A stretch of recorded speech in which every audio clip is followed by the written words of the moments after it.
Deputeti vetëvendosjes Egzon Azemi dhe zëdhënësi i lëvizjes vetëvendosje Arlind Maxhuka u shpallën fajtor për nxitje të përçarjes dhe mosdurimit, duke u dënuar secili veç e veç me nga 1 vit e 6 muaj burgim. Qerim Elshani dhe Edi Zenelaj u shpallën fajtor për veprën penale kanosje dhe u dënuan secili veç e veç me nga 6 muaj burgim.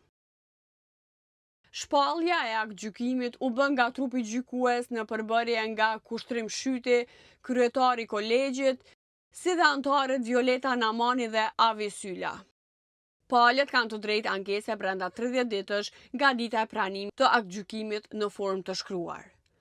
Në shpallje ishte i pranishëm edhe Edi Zenelaj, si dhe mbrojtësit avokatja Teu Xhema për Egzon Azemin dhe avokatja Valentina Shabani për Arlind Maxhukën. Ndërkaq munguan të akuzuarit Egzon Azemi, Arlind Maxhuka dhe Qerim Elshani, si dhe prokuroria speciale Fikrie Zejnullahu.